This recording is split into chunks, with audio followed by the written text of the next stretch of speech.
A few years ago, the phrase yes got coined.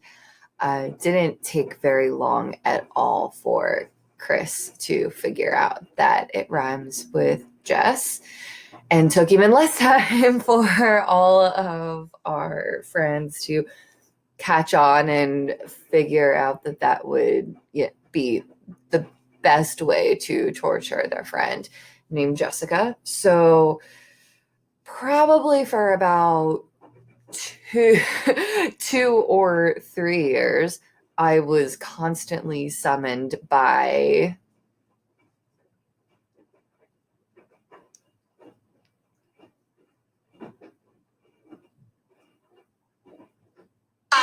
Yes! I hated it.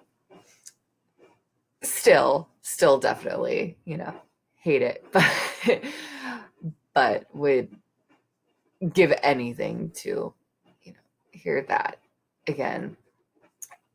And that's the crazy thing is my friend Chris was walking and standing about 6 months ago, was speaking, screaming, screeching, whatever that is, um, 3 months ago.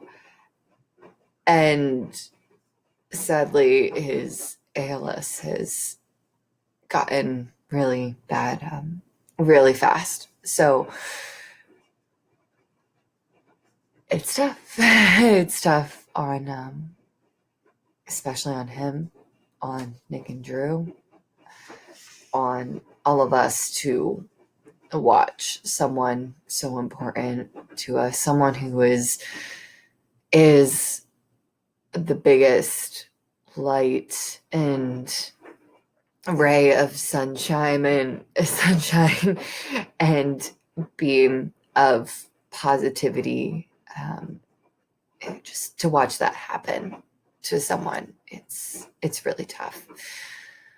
So thank you for taking the time to listen to our story. It's a really difficult one for us to tell because it's one that has happened really fast and turned all of our worlds upside down in some cases, matters of days, weeks, minutes. It's been a really hard journey. So we appreciate your support and anything that you can do to help to bring awareness to Chris's situation. I met Chris back in 2015, actually, on a Craigslist ad. I was just moving to the city and we needed a fourth roommate. And in walks this, 6'2" guy with perfect, adorable curls, and he's built. And I'm like, oh my gosh, we're in trouble, ladies. Like, there are three of us living here. We're gonna fight over this guy. Luckily, that was not the case. We had nothing that he was remotely interested in, but it turned out being for the best because instead what we got was an amazing, amazing friendship. And I got another brother. Chris, I've always seen as my brother. He came home with me for Christmas one year, and my mom even joked that if I didn't get married by the time I was 30 and having kids, that she would bring the turkey baster and that Chris would be, a Joswiak and officially be a part of our family.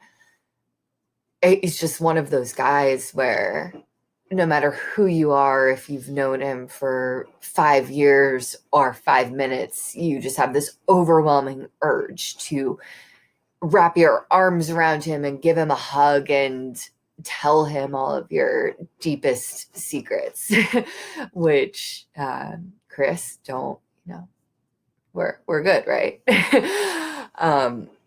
Which you can't say about a lot of people, and it's hard to summarize and say in one video the story of Chris and just how wonderful of a person he is. It goes beyond words.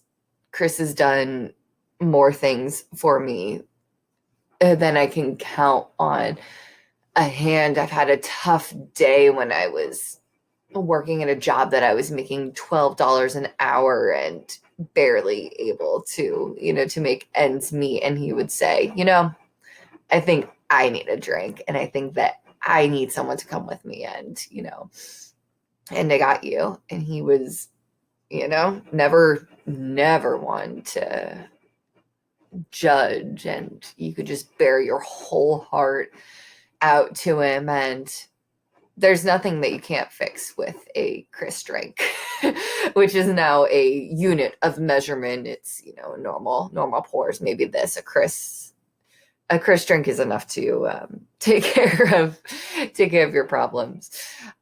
So what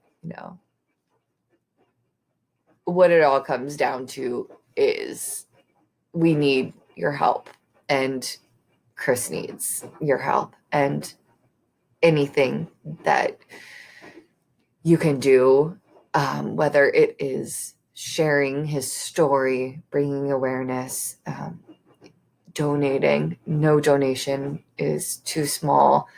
Anything, we are immensely, immensely grateful for. And we're all just hoping that someday we can find a cure for this, because no one, and especially a 28-year-old who,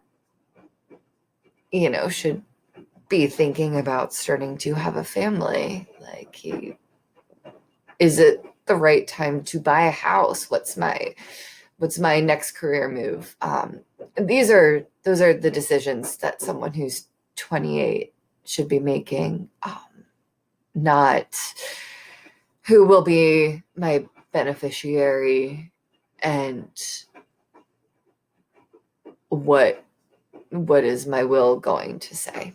So thank you very much for listening and for your ongoing support for Chris and for us.